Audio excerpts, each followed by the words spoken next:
Bienvenidos a la segunda sección de nuestro estudio, El rico y Lázaro. Nos corresponde ahora analizar qué fue lo que quiso decir nuestro Señor Jesucristo entonces con este relato, o sea, con esta parábola, ¿ok? Con esta parábola. Hay suficientes elementos en el relato para ayudarnos a entender con mucha claridad qué es lo que Cristo está tratando de enseñar. Empecemos por lo siguiente.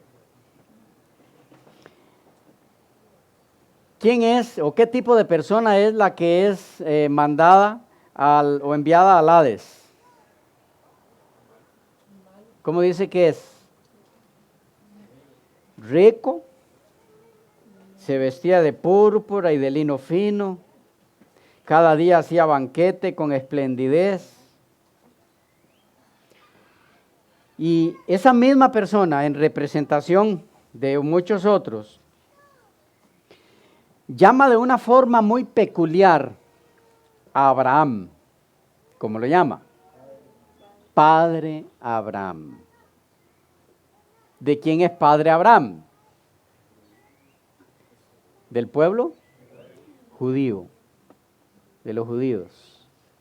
Ok, si ustedes notan en el 22, dice, aconteció que murió el mendigo y fue llevado por los ángeles al seno de Abraham, y murió también el rico y fue sepultado. Y en el Hades, 23, en el Hades alzó sus ojos estando en tormentos y vio de lejos a Abraham y a Lázaro en su seno. Entonces él dando voces dijo, Padre Abraham. 25, pero Abraham le dijo, 27, entonces le dijo, te ruego pues, Padre, que le envíes a la casa de mi padre. 29, y Abraham le dijo, hay aquí un diálogo entre dos personas que obviamente están muy identificadas por un lazo que los une muy fuertemente. ¿Qué nos quiere decir el Señor con todo este relato? Esta parábola fue dada para los judíos dirigentes de la época. No todos, sino para los dirigentes judíos. Eran ricos, hacían con frecuencia banquetes con esplendidez. Los pobres no eran aceptados porque era el concepto judío de la época que el que era pobre es porque tenía la maldición de Dios. ¿Ok? El que no prosperaba materialmente es porque no tenía la bendición de Dios. Hoy día ha surgido eso también, ese concepto judío. ¿Han escuchado la enseñanza de la prosperidad? Ajá. Si usted no está bien materialmente, es porque no tiene la bendición de Dios. Eso no es nuevo. Era concepto de los judíos de aquella época. Entonces, ¿qué es lo que estaba queriendo decir Jesús aquí? Que lo que Él está expresando, lo que está narrando, es Él está dando una narración ficticia, no real, con el propósito de dar una enseñanza, una lección a los judíos dirigentes de la época. Son los elementos que hay allí. Ricos, consideraban a Abraham su padre. ¿Ok? ¿Era este el concepto judío de la época? Es más, ellos consideraban que se salvaban por ser descendencia de Abraham. Por eso es que Jesús les da esta parábola para, de alguna forma, buscar cómo cambiarles ese concepto errado y que entendieran que lo que ellos miraban como medio de salvación, que era el ser descendencia de Abraham, los iba a llevar a la condenación porque estaban equivocados. No se salvaban por ser descendencia de Abraham, sino por aceptarlo a él, a Cristo. Que el concepto judío era que se salvaban por ser descendencia de Abraham, podemos verlo en el capítulo 8 del Evangelio de Juan. Juan 8, los versículos 31 al 42, 8, 31 al 42. Dice así.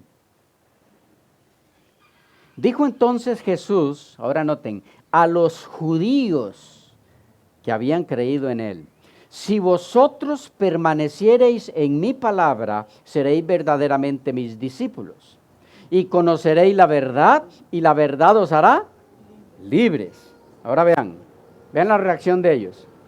Le respondieron: linaje de Abraham somos, y jamás hemos sido esclavos de nadie. ¿Cómo dices tú, seréis libres? Jesús le respondió: de cierto os digo, que todo aquel que hace pecado, esclavo es del pecado. Y el esclavo no queda en la casa para siempre, el Hijo sí queda para siempre. Así que, si el Hijo libertare, seréis verdaderamente libres. Sé que soy descendiente de Abraham, pero procuráis matarme, porque mi palabra no haya cabida en vosotros. Yo hablo lo que he visto acerca de mí, acerca del Padre, y vosotros hacéis lo que habéis oído acerca de vuestro Padre. ¿Qué tenemos aquí? Un diálogo entre Jesús y los judíos, donde ellos pretenden afirmar que lo que los hace a ellos, lo que les da el derecho de salvación, es ser descendencia de Abraham. Jesús les dice: no, ustedes son esclavos del pecado, mientras no me acepten a mí. El diálogo avanza un poquito más fuerte.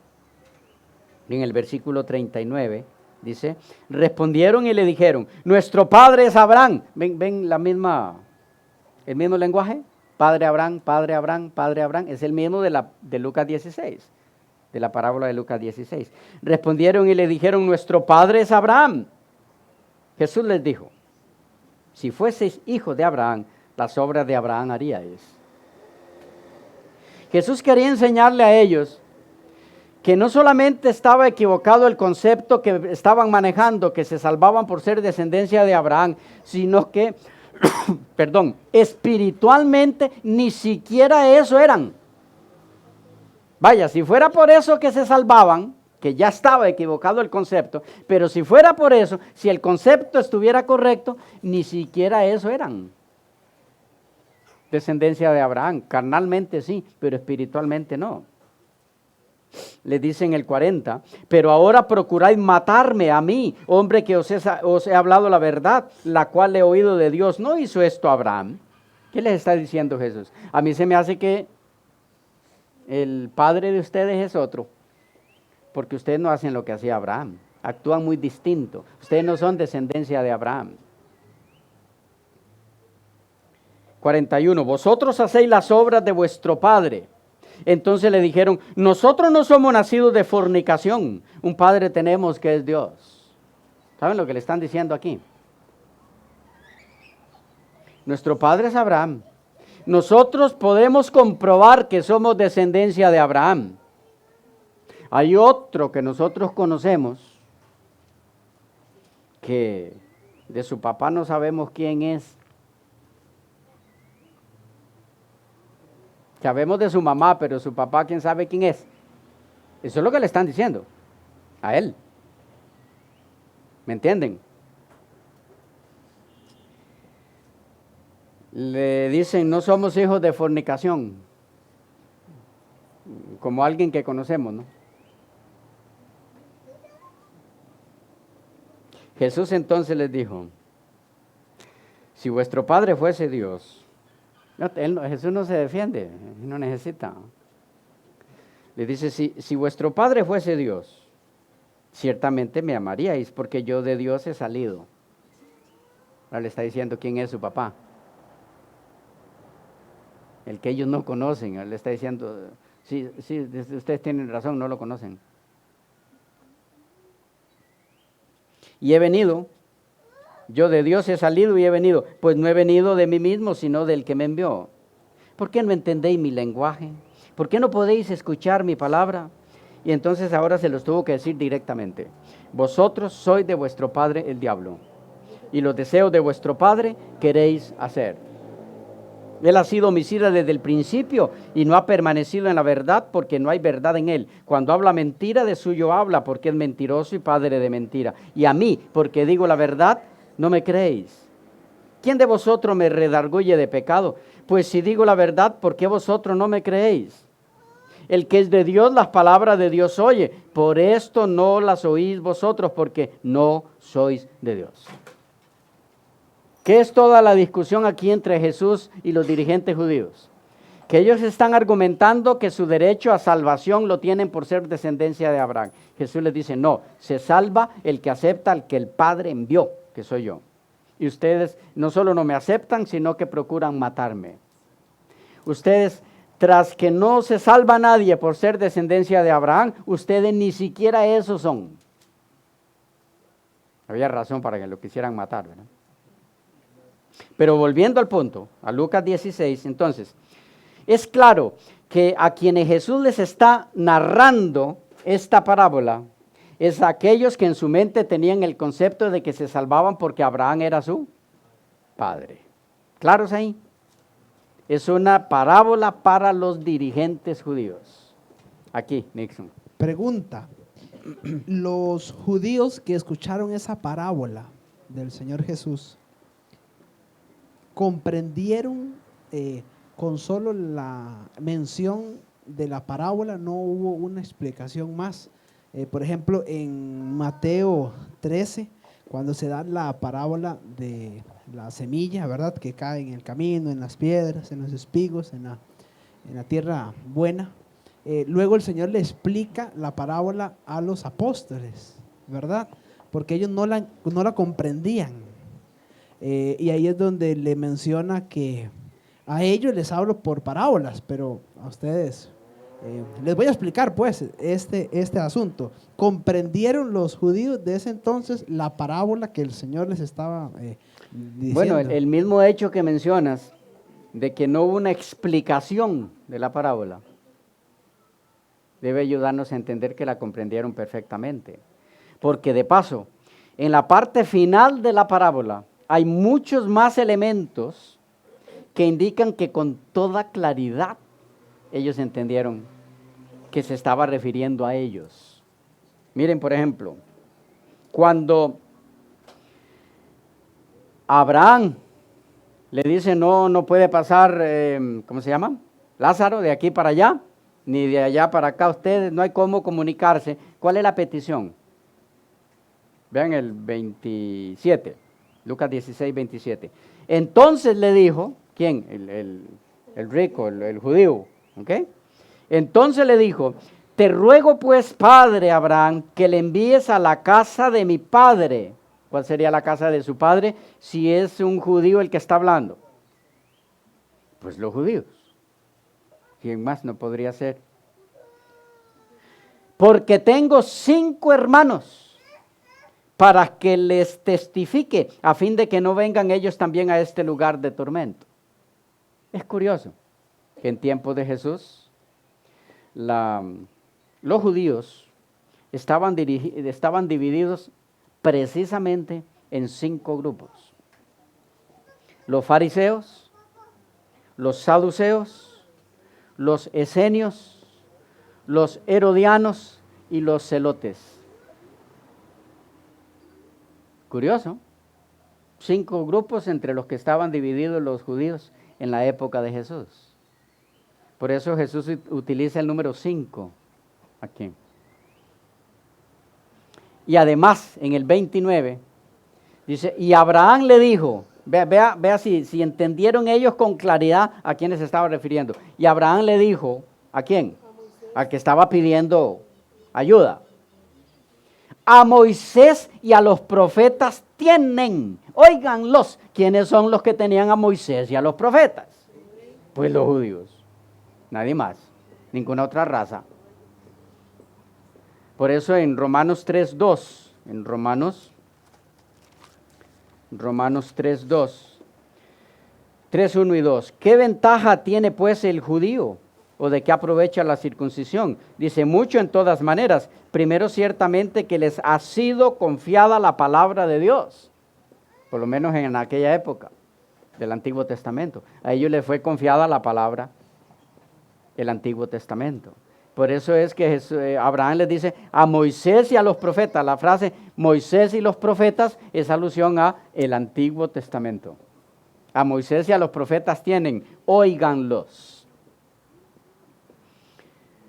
En el versículo 30 dice, entonces dijo, estamos en el punto de que hay más evidencias, mucha más en la parábola de que está refiriéndose Jesús a los judíos. Él entonces dijo, no, padre Abraham, pero si alguno fuere a ellos de entre los muertos, se arrepentirían.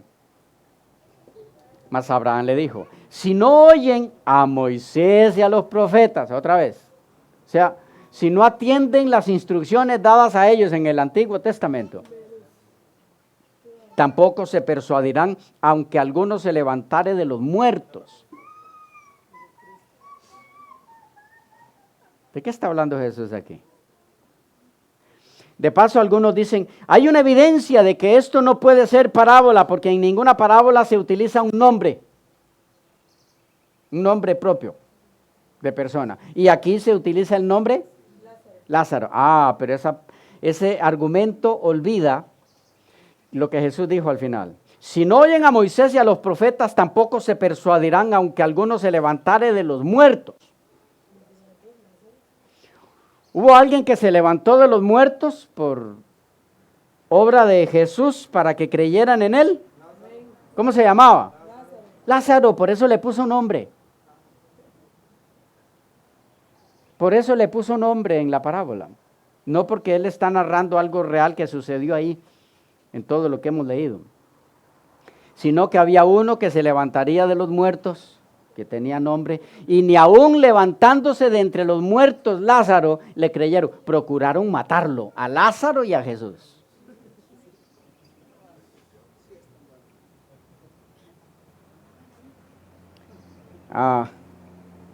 Entonces, hay más evidencias, pero quisiera dejarlas por ahí en el sentido de que la parábola es dirigida directamente a los dirigentes judíos. ¿Ok? Por ejemplo, en Lucas 24, 27, el mismo evangelio, Lucas 24, 27, Jesús usa la misma frase que usó en la parábola. Después de resucitado, ¿recuerdan cuando se aparece a los que van camino a Emaús? Les dice en el 25, entonces él les dijo, oh insensatos y tardos de corazón para creer todo lo que los profetas han dicho.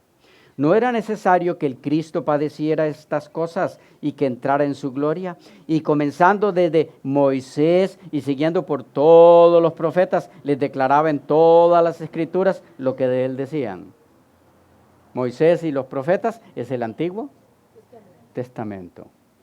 ¿Ok? Entonces, la parábola está cargada, sobrecargada de elementos que indican que está dirigida a los dirigentes judíos. ¿Claros hasta ahí? Preguntas, inquietudes. Si no la hay, ¿cuál fue el propósito de la parábola entonces? ¿Para qué la dio el Señor Jesús? ¿Para qué se la dio? ¿A quiénes? A los dirigentes judíos. Porque no es lo mismo todos los judíos que los dirigentes judíos. Recuerden que entre todos los judíos hubo quienes aceptaron a Cristo, los propios apóstoles. Ninguno era dirigente, qué curioso. ¿Ya? Como que hay problema en ser dirigente, no busquen eso. Bueno, ¿cuál es la enseñanza de la parábola entonces? ¿Claros hasta aquí? Es una parábola, número 1. Número 2, fue dirigida para los dirigentes, valga la redundancia, judíos. Y entonces entremos en la segunda parte de esto. No solo es una parábola, sino que tiene un propósito. ¿Cuáles son las lecciones que Jesús quiso enseñar con esta parábola y que enseñó? Número 1. La salvación no es por raza. No hay salvación por el hecho de pertenecer a determinada raza de la humanidad, a determinado linaje de la humanidad. Ese era un concepto tan arraigado, como vimos en los textos que ya analizamos brevísimamente, en la mente de los judíos. Se salvaban por ser descendencia de Abraham, así fueran asesinos. Lo primero que el Señor quería sacar de sus mentes es ese concepto errado. No, ustedes no se salvan por ser descendencia de Abraham. Se salvan por aceptarme a mí. Eso era lo primero que Él quería enseñarles. ¿Por qué? Cuando les dice, a Moisés y a los profetas tienen, óiganlos. ¿Ustedes recuerdan que ya les había dicho, registrado en Juan 5:39, escudriñad las escrituras? ¿Cuáles? Pues Moisés y los profetas, pues ellos no tenían el Nuevo Testamento. El Nuevo Testamento se escribió después del primer siglo en adelante, primera mitad del primer siglo en adelante. Cuando Jesús dice escudriñad las escrituras, porque a vosotros os parece que en ellas tenéis la vida eterna, y ellas son las que dan testimonio de mí. Cuando Él les dice, a Moisés y a los profetas tienen, solo que se los dice a través de Abraham, que es en quien ellos creen. ¿Qué es lo que les está diciendo? Lo que Moisés y los profetas escribieron de mí, que se cumple ahora en mí, si ustedes aceptan eso, eso es lo que los salvará. Esa es la primera lección de la parábola, la primera enseñanza. La salvación está única y exclusivamente en Cristo Jesús. La otra lección de la parábola.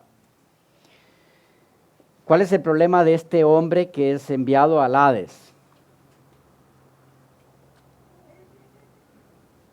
Su interés en su salvación lo mostró tarde. Ya no había oportunidad. ¿Cuál es la enseñanza aquí? La oportunidad para hallar salvación en Jesucristo es mientras se está vivo o viva. Después de la muerte no hay nada que hacer. Ya está definida la situación de cada quien, no hay nada que hacer después de la muerte. Esa es la segunda lección de la parábola. En otras palabras, Jesús les está diciendo, señores, la salvación ha venido a ustedes. ¿Recuerdan con Zaqueo? Hoy ha venido la salvación a esta casa. Era Él es la salvación. Jesús les está diciendo a ellos, la salvación ha venido a ustedes, pero tienen oportunidad de aceptarla mientras están vivos. Si esperan algún momento después de morir para que algo pueda suceder con su salvación, están liquidados, están perdidos. La única oportunidad de salvación, no solo para ustedes, sino para todo el linaje humano, es mientras haya vida. Después de la muerte no hay oportunidad para nadie. Esa es la segunda lección de la parábola. Son las dos lecciones básicas de la parábola del rico y Lázaro. Número 1, la salvación no es por raza. Número 2, la oportunidad de salvación se adquiere mientras haya vida. Esas son las dos cosas que hay en este relato. Todo lo demás gira en torno a esto. ¿Ok? Preguntas, inquietudes. Con gusto. ¿Estamos claros? ¿La capta? ¿La entiende? ¿Puede explicársela a otro? ¿Sí? Fácil, no hay aquí nada complicado. No olvidando lo primero que ya mencionamos, aparte de las lecciones. Esto es una parábola. Y lo demuestra el hecho de que si no es parábola, entonces tendríamos que aceptar muchas cosas que allí se mencionan como reales, siendo en tal caso absurdas. ¿Ok? ¿Preguntas, inquietudes? Si no, quedamos por aquí. Recuerde que puede hacer expresar sus opiniones al escribir al correo que aparece en la pantalla, a los teléfonos que aparecen en la pantalla también. y con muchísimo gusto, a la menor brevedad posible, estaremos contestándole su inquietud. Si usted tiene que diferir de lo que hemos expuesto aquí, hágalo con total confianza, que con todo respeto recibiremos su posición y estaremos respondiéndole con el respeto que usted merece. ¿Quedamos por acá? Bendiciones, que Dios les guarde mucho y nos vemos en otra sección donde estaremos analizando algunos de estos otros textos que tienden a ser un poquito difícil por la naturaleza en sí del mismo texto. Bendiciones para todos.